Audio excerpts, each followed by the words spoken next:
చెప్పండి sir. Sheikh Johnny, Gampalaguda మండలం, NTR district. ఈ ఫీల్డ్ ఉట్కూరులో ఫీల్డ్ అన్నట్టే వచ్చా చూద్దామని. ఇది గెలాక్సీ 345 కొత్త ఇతను. కాయ బాగుంది, ఇంకోండి కింద నుంచి పైకి కాయ కూడా ఒకటే యూనిఫామ్.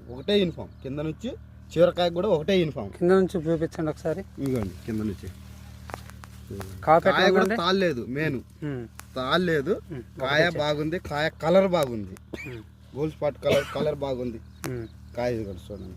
ఇవాళ డేట్కి ఎట్లా ఉందండి? ఇవాళ డేట్కి బాగుందండి. ఇవాళ డేట్కి ఇదే మొగోడు ఇవాళ డేట్కి. ఇదిగోండి ఇక్కడ మనకు వద్దు. ఈ చివరి కాలు చూడండి, ఇది కూడా చూడండి ఒకసారి. ఇది చివరేగా. ఓకే, ఇటు చూడండి ఎక్కడ నిలబడింది. ఈ చివరి ఇట పడ్డా ఎకరానికి 10 పైన అయితే ఈ చివర్లు. ఓకే, ఎట్ట పడ్డది. ఇంకొక వారం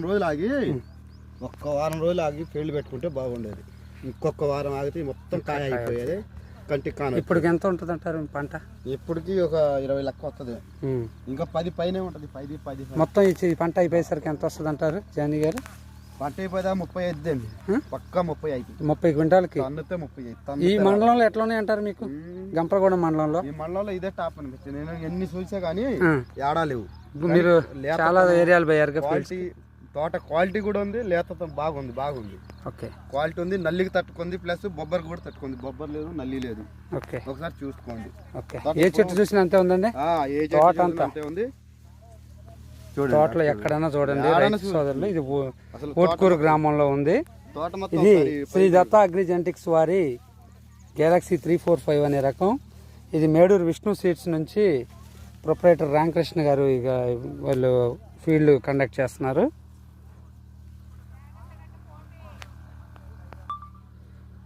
ఇది గెలాక్సీ 345.